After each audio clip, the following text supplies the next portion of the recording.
Good morning and welcome to the Center for Spiritual Living Midtown, where we often remind you that such is the nature of life, that all it wants and all it asks is the opportunity to appear.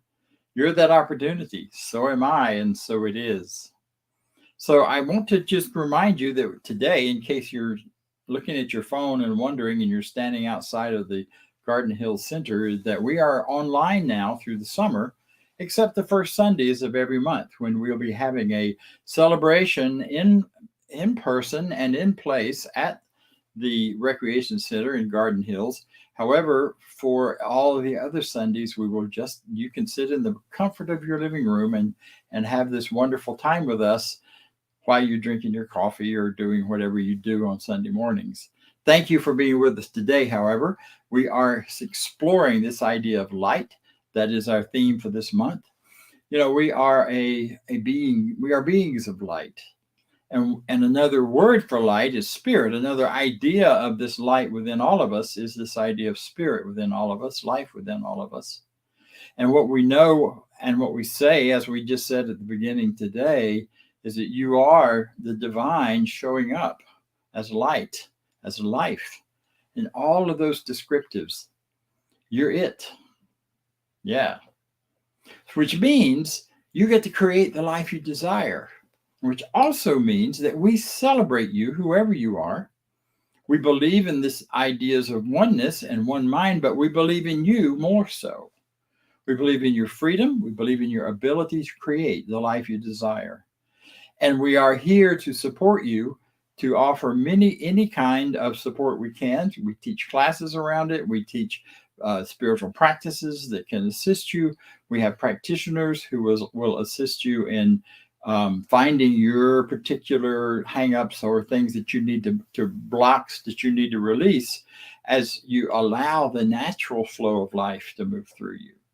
So whoever you are, whatever your background, wherever you come from, whatever your understanding of yourself, whatever pronouns you use, whatever your understanding of your physical self in this world at this time, we celebrate you, we welcome you, and we're just so glad you're here. So I invite you to sit back and enjoy the next few minutes as we explore this idea of light. You know, one of the things that we do is that we do have a declaration of principles. It's not so much a dogma as it is a direction, an idea of that toward which we aspire. So hear it now as we play it and see if any of it matches up for you.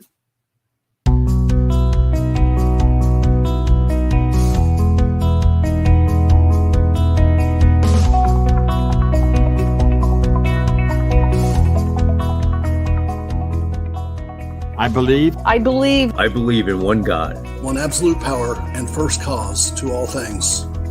I believe that this power is perfect love and creates out of a desire to express love. I believe all thought is creative, and how I choose to think creates my personal experience.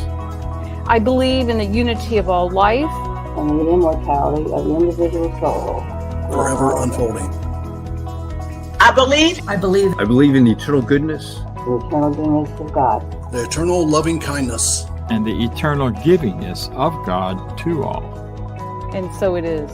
And so it is. And so it is.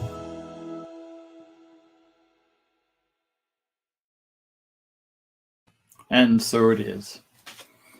Those were just a few. That's a small excerpt of our Declaration of Principles, first written by our founder, Dr. Ernest Holmes, just before he was about to do a radio show. The radio personality asked him, "So I'm going to ask you when you come on the air, what's your belief systems? What do you guys teach?"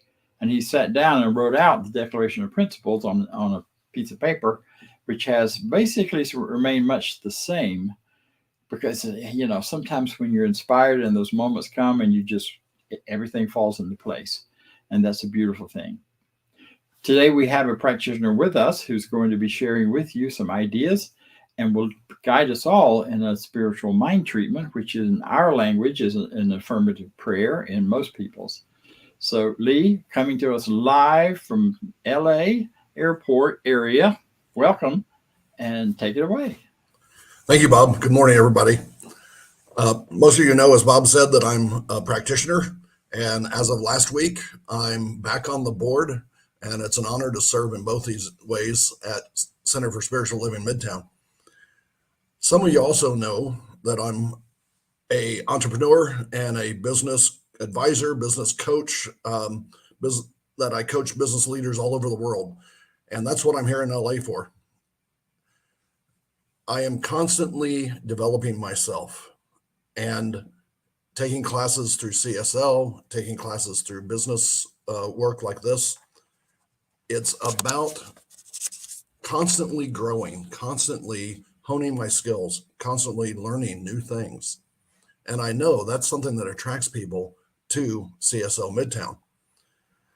So this weekend, I'm attending this workshop in LA on hypnosis.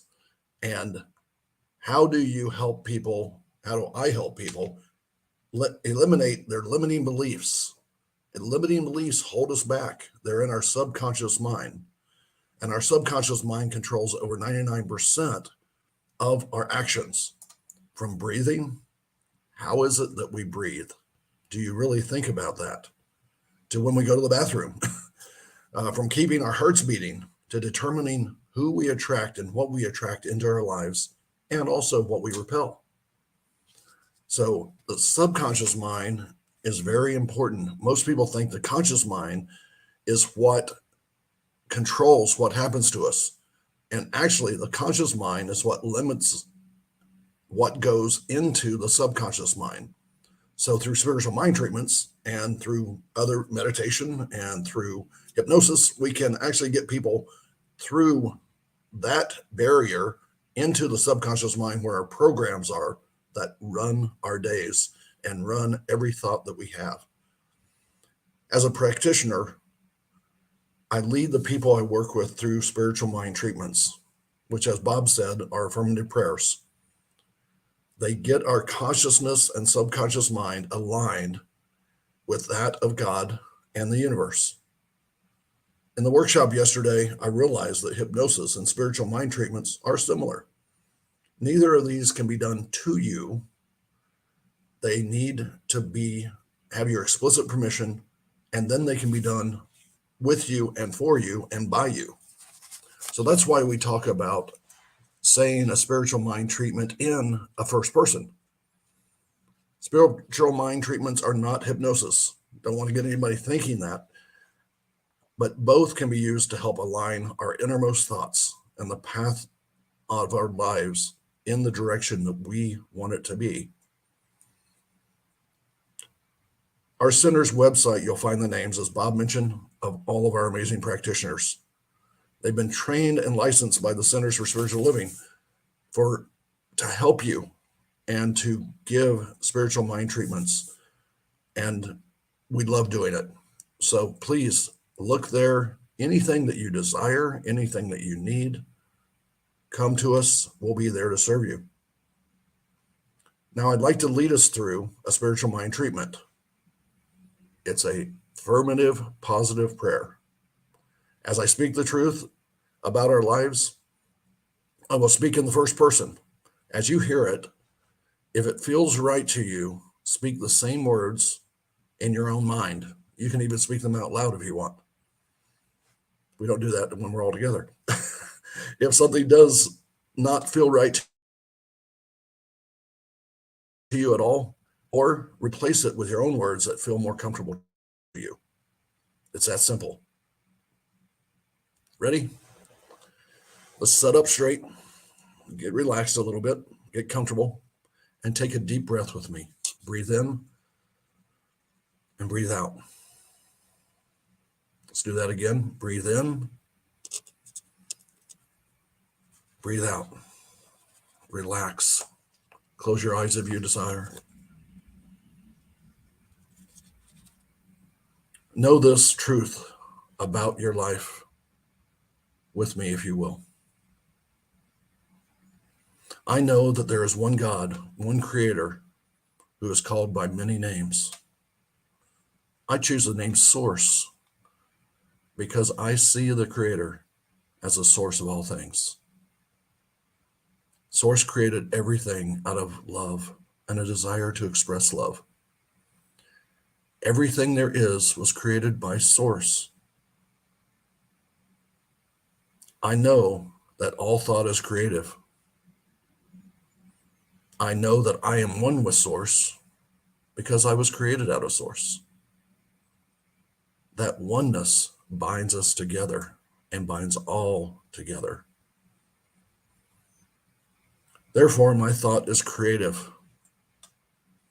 My thoughts create my life, what goes on around me. The power of Source creates with me and through me. I also know that Source sees only perfection. Therefore, I see the truth as Source sees it. I see only perfection in my life. In every aspect of my life, I see perfection. In my health, in my relationships, in my finances, in my family, my friends, and so much more. There is only perfection. That is how Source sees it, and that is how I see it. In everything I know, that is what Source has created with me. I receive this truth. I know that nothing can keep me from the perfection in my life because I see it, I say it, and it manifests for me. My thought is creative, and I remind myself daily to think only in the ways that I want to create. So I focus on the positive. I focus on what I know. I focused on what I want to create.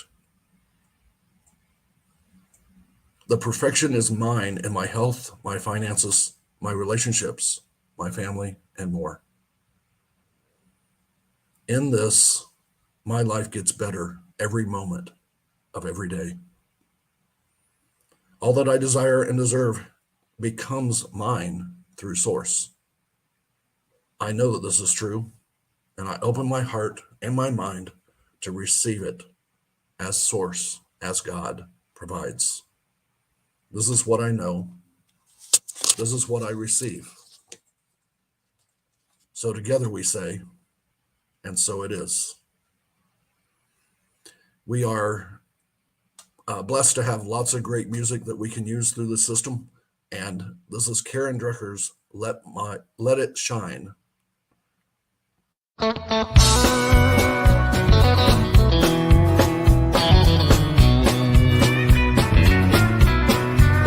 Gonna be the first on the dance floor, the first to raise my hand, the first to state my opinion, the first to take a stand. I won't play it safe and wait for a sign. I'm gonna throw myself out there and let my light shine. Let it shine, let it shine. I'll let my big, bright, brilliant beam of radiant light shine. Ow!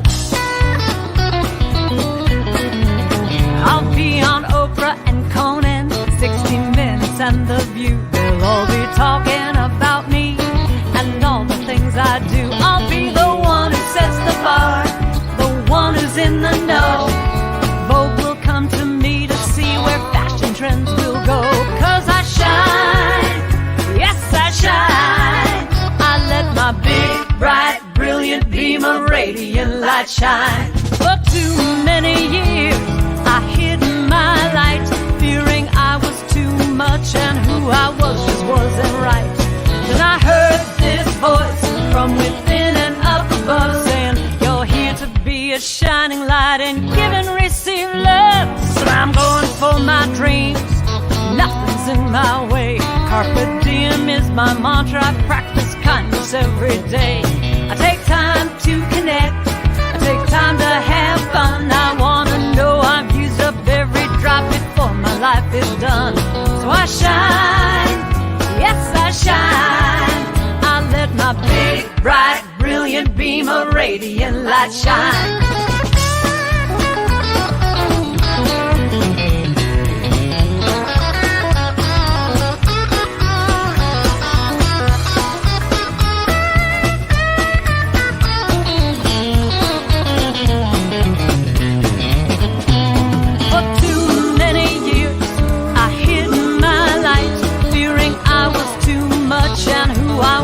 Wasn't right.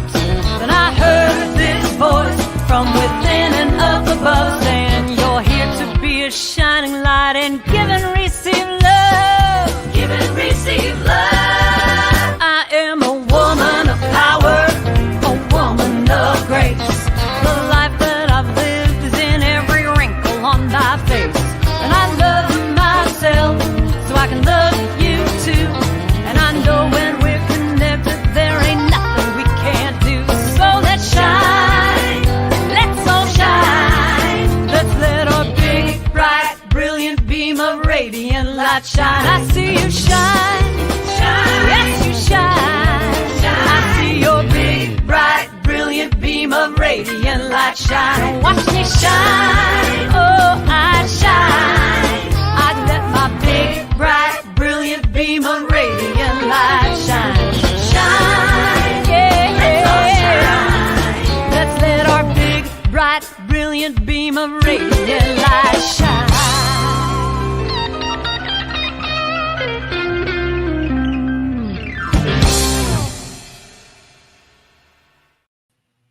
Love that song and love that version and that video.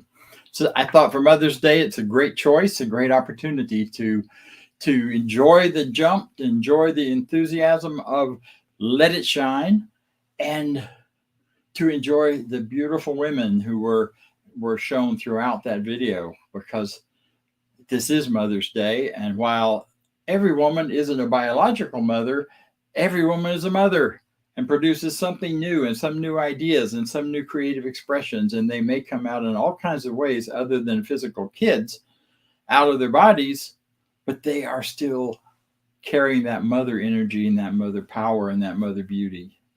I love that song too, because that's Karen Drucker's answer to the song, This Little Light of Mine.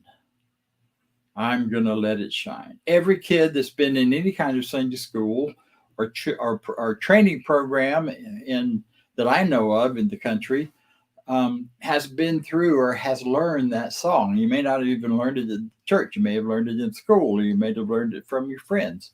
But we've all sung it possibly.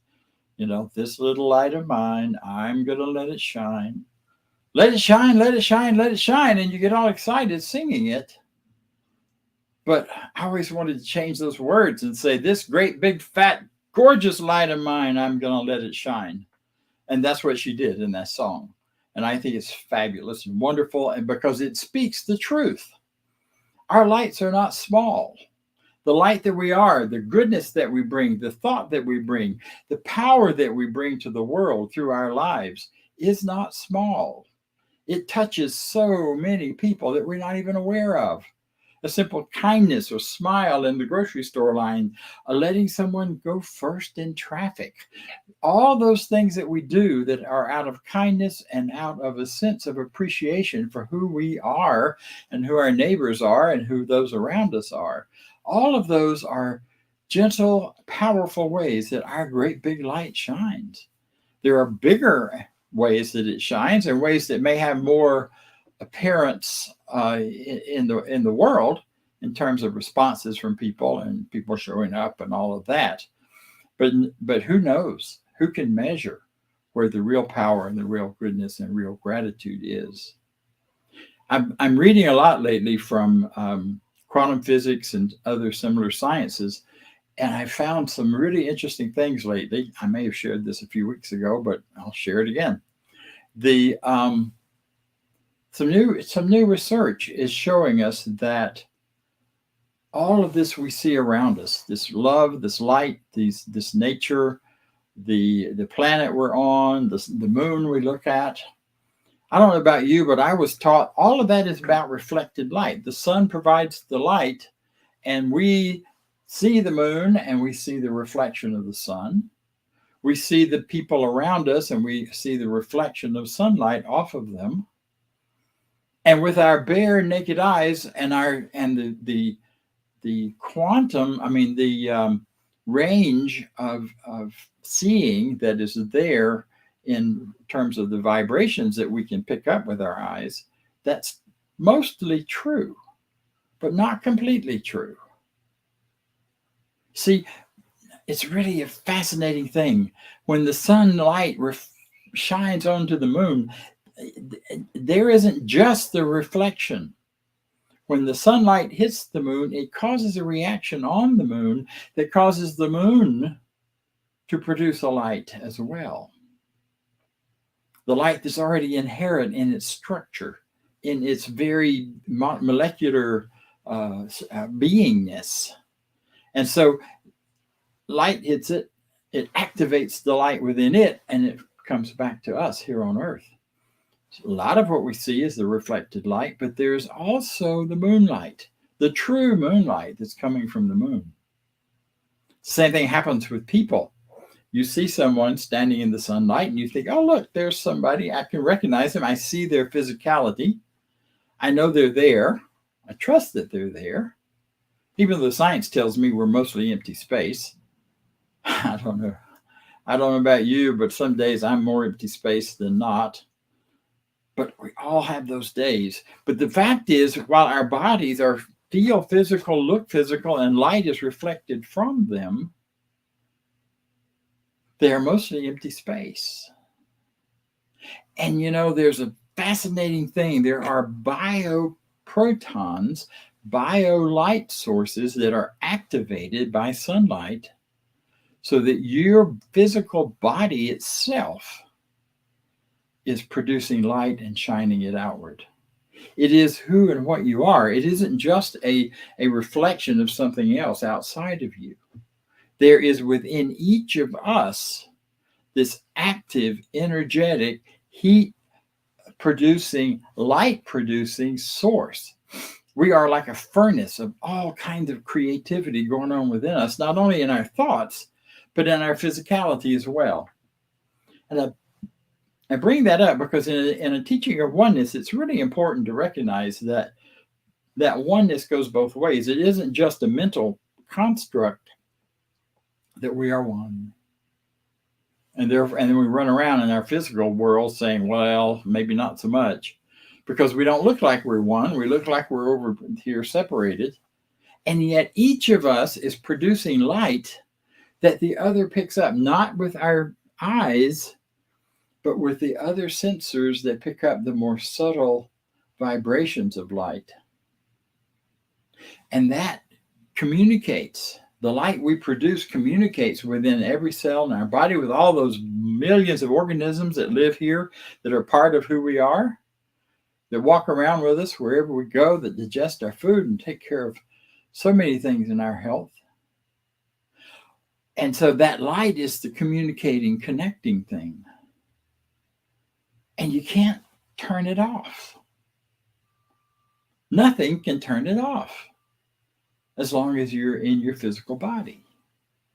And then when you leave your physical body, you're headed off into a whole other sphere of light that we only can surmise and guess and have hints of. And I just find that fascinating and exciting that it isn't just about being a reflection of something out there. Instead, I am a generator from within of light, of goodness, of all of those things we associate with light. It's what I love about all of this is finding these connections between what the scientists are now saying and what the ancient mystics said. Jesus said it. He said it, but he was quoting a much more ancient tradition of wisdom. The wisdom traditions go back thousands of years. I mean, more than just two, back into the ancients. And it is pretty clear that Jesus was a voice of that wisdom teaching, of those wisdom teachings. There wasn't just one. And he said this. He said, "You are the light of the world." Not your reflection of the God's light of the world. Doesn't say you're gonna be the light of the world after you get your act together and figure everything out and know what you're doing.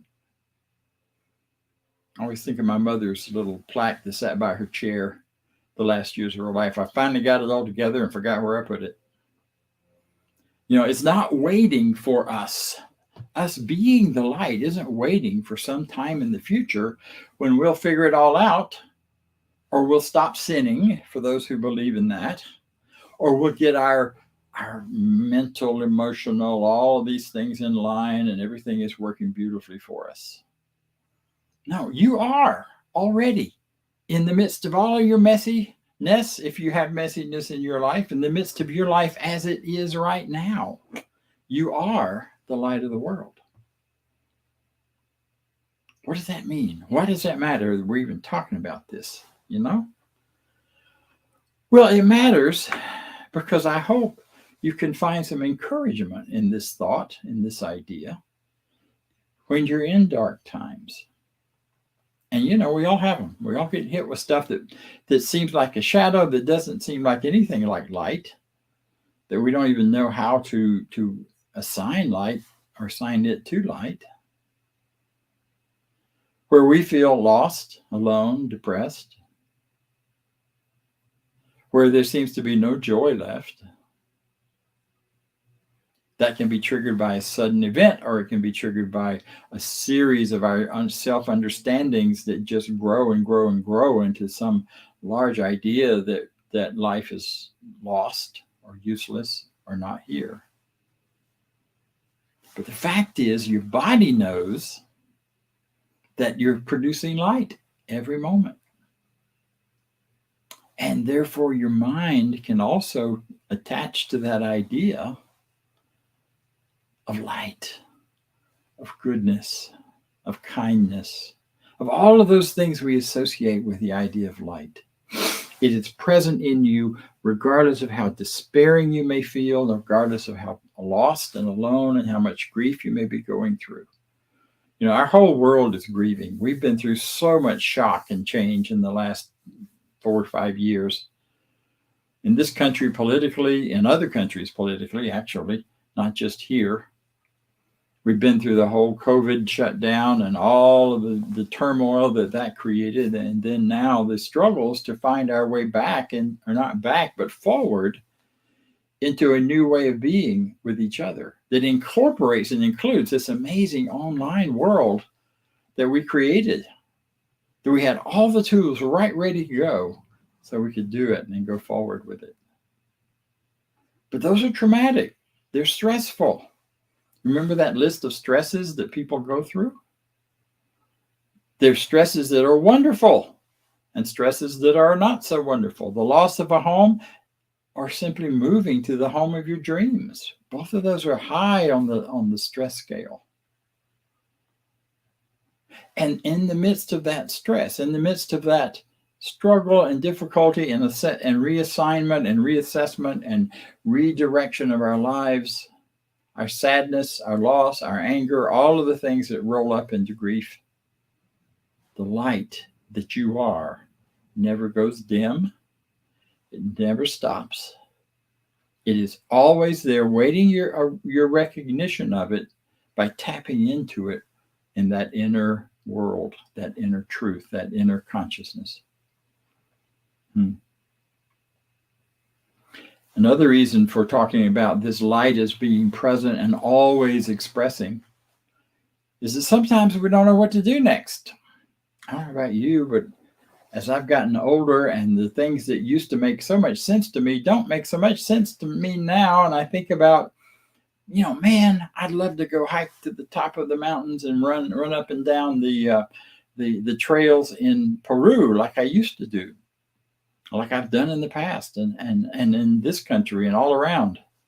I love hiking mountains. Well, my feet don't agree with that anymore. And I can still do it, but in a much more limited way. I'm much better at thinking about it and dreaming about it than I am actually getting out there and doing it. It becomes harder. But that doesn't mean my light is dimmed or the joy of being in nature has been reduced. It just means I have to find a different way to do it. See, that whole thing about what to do next and how to do it. Where do I go? How do I decide? This light within us never dims and never stops shining. Therefore, when we feel an urge in one direction and we say yes to it, that light is shining through us and it's saying yes. When we do treatment, one of the things we know and we say is that when we affirm something that we deeply believe and believe in, the universe always says yes. The infinite says yes. Spiritual law, these are all words that work together, says yes. Yes to my desire, yes to my belief. And it says yes, and immediately goes about creating my life and changing me into the person who can receive those things. And that's true whether that yes is a yes to I am the light of the world. I have the freedom to live my choices, or a yes to, oh my God, I can't do that anymore. Like I just spoke. Cancel that. See, we really do have the opportunity to change our lives and to move forward and to be a greater expression of the light that we are. And the light that we're given. Light is often associated with awareness. Light is associated with knowledge. Light is associated with truth. So the light within you aligns you with that truth. I heard a thing yesterday. How do you know what's really you, what's really yours? There was a time in my life as a much younger man whenever there was a whole lot of talk, and I participated in it, about being who you truly are, like you could be anybody else. And you know all those slogans: be myself because everybody else is taken, and blah blah blah. Those are all important. But in terms of being you and knowing your authentic self is right there, present with you, present in the light as the light. Not when you're judging it, not when you're trying to decide, is this right or is that right, or is this my authentic self, or does that behavior match me, or whatever. It is that part of you that is asking the question. It's that part of you that's listening and looking and deciding about the authenticity that you are. That's your true self. That's your authentic self. And it cannot be erased or covered over or gotten rid of. It's always there and present. And you look past the question. You look past the outcomes and decisions and struggles in either direction you take, all of that within you. You look past that within you to that place within that is the knower, that knows, that authentic self that you are, that no one else can be and no one else is. And yet that is infinitely connected with all of life, other people, other things, other ideas, fully and intimately connected. It is rich, it is beautiful. So even when the path may not seem clear, the direction that you take can never, ever be a mistake. It may be a learning opportunity to discover, oh, wait, this wasn't my direction. This wasn't for me to do. I've had a few of those. I signed up once when I was traveling and just kind of hanging out for months and months on the road to do a construction job because I needed the extra cash. And so I was the pickup guy at the construction site. And that all went very well until I tried to pick up a 300-pound door and carry it downstairs as my boss had instructed me to do. Well, the door and I ended up in a pile down at the bottom of the stairs, and the door won. So that wasn't a great choice. But what I learned was I need to work out and get ready to do those kinds of things before I just take it on and think I can just do anything physically if I haven't prepared my body and my mind for it. So these kind of things you learn, and I didn't ever try to do that job again, nor have I since. So why? I don't know about you. That's those times. That looking for your path is a time when I often say I'm not lost. I'm exploring. Not stopping for directions. And some of the most powerful things that have happened in my life have happened when I've been exploring without a clue where I was on the planet, other than I'm somewhere between there and here in a state that I think I'm still in. I did that in the Four Corners region. I got lost exploring on a little road that was on the map one way, but turned out to be a tiny little track with two light lines that had nowhere to turn around, and had gone way too far to back up.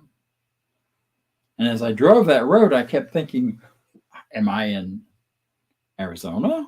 Am I still in New Mexico? Have I crossed over into Denver, to Colorado? I don't know, but I know this road is going somewhere and it will take me there. And I kept trusting and driving and hoping I wouldn't run out of gas before I found something. And I found two beautiful, beautiful experiences on that road. The first one was I was driving with nowhere to pull over. A white horse ran down the road toward me. I had seen it in a vision of why I was doing this trip. And there he was, a physical horse out in the middle of nowhere. Later, I found out I was on the Crow reservation, Crow Indian reservation, and they had whole herds of wild horses there. My other experience was turning a corner and suddenly coming upon a cloverleaf interstate exchange. And I went, what? This little 2-track road led to that. I went around and up and through the cloverleaf, and then we're right back on the little 2-track road, and every road leading to it was the same. I'm like, what? This is crazy. Am I lost? No, I'm exploring. Well, it turned out, I found out when I stopped at the trading post down the road that this was built by the tribe there. Monies had been allocated by the government to that tribe to build an interstate interchange, even though there wasn't an interstate road anywhere close to them. So they could either forfeit the money, which was definitely needed for people's survival, or they could build an interchange. So they built an interchange. And they used it for parties, they used it for ceremony, and they used it for all kinds of things. I learned some things about government that day. So these kind of wanderings can be beautiful and wonderful because the light within us is always there and it's always shining, and we make connections. I had wonderful connections with him, with the guy at the trading post. So that's why it matters.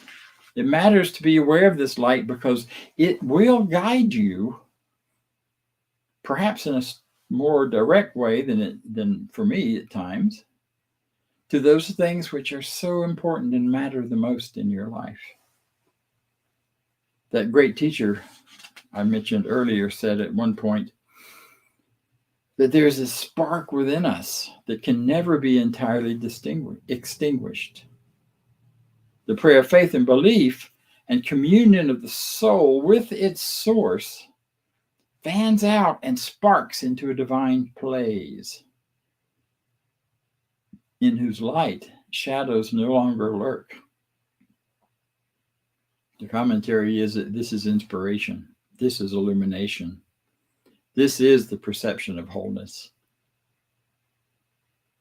You couldn't be anything else but whole, biologically or otherwise. You may feel like you're cracked apart. You may have convinced yourself of that, and you may have been through childhood experiences where you had to do that to survive psychically. But the truth is, in spite of those things, you are still one whole being that's a full and rich and complete expression of the divine. So here we are at Mother's Day. And I want to end today with a salute to a mother who, when she was a young woman in her 20s, we were married and living and working in Miami at a large church that had been left behind when the people moved away, and what was left were the Cuban population that had moved in. And my beloved wife, mother of my daughter, whose memory and whose transition we celebrated yesterday at a memorial service. She decided that while I was doing the things in the church where I was supposed to be trying to create some programs and get some things going to help the church reach out to the community, she met some people on the street, asked for directions, asked for help, because everything around us was in Spanish. We didn't speak Spanish. And she met one or two of these women out on the street, and she got to know them, and then she met one or two more, and then one or two more, and pretty soon there was a group of about 8 to 10, and they started getting together at our house for Bible study. We were in that tradition at that time, and she just saw them as young women who were in need of love, who were in need of connection, who were in need of knowing that they are loved and are whole and complete, whatever they were and whoever they were. So she brought them to church one Sunday. Walked in, she and the 8 or 10 women, all dressed for business on Saturday night, because their business was working the streets on Saturday night. And they came in and sat down in the middle of this big congregation and big auditorium, and people just spread out. They spread out, and pretty soon around them there was a great big open space, because everyone else recognized who these women were, whether she did or not. That was a mother of love, a mother of compassion, and a mother who did not see differences anywhere. She looked past racial. She looked past ethnicity. She looked past all of that and saw the light and beauty and power within each one of them. She carried that forward the rest of her life. She spent her entire life working with populations considered fringe, considered set aside and forgotten. She worked in neonatal nursing, and she worked in diabetic training for nurses, for mothers, for young mothers. She spent her whole life doing that. And towards the end of her life, she went back to school and became a nurse practitioner, not just an RN.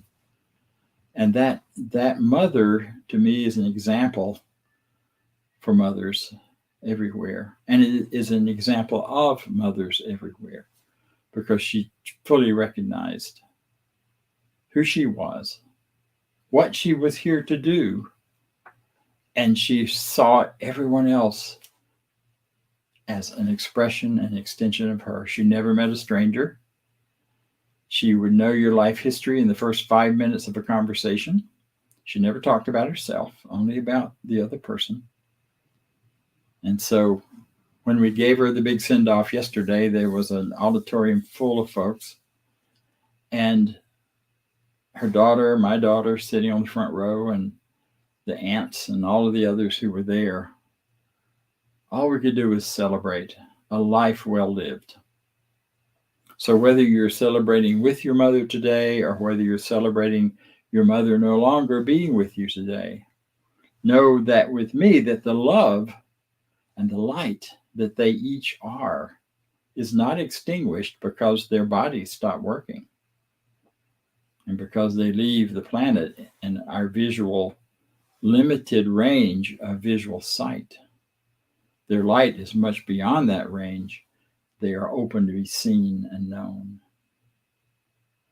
So I'll leave you with my favorite quote, and it is this: when you come to the end of the light you have known, and you step out into the darkness, know that your feet will find solid ground, or you will fly. Thank you. So it is.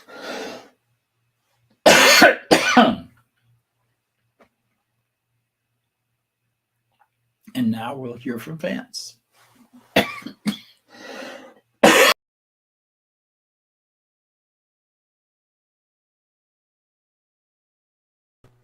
You're on mute, Vance. Gonna unmute myself. Thank you, Dr. Bob, for that wonderful talk this morning, and welcome to this time where we give thanks and share in our abundance. And we have the opportunity to give and share. And as you can see on the screen in a second, you can donate at cslmidtown.org/donate, or click on the QR code as it comes up and say with me our affirmation of prosperity. I live in a universe of abundance. As I freely and joyfully give, I join in the divine flow, and all that I share with life returns to me multiplied abundantly. And so it is. And so you can set up one-time donation and ongoing donation, whatever works for you. We appreciate all of your contributions to help this ministry continue to move forward and grow and prosper. Thank you. And I'll turn it back to Dr. Bob for some announcements.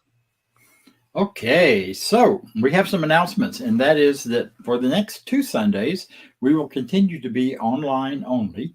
So don't go back to the other spot, or you'll be there by yourself, or maybe you'll meet some friends and go for coffee. But we will be online for our Sunday celebrations.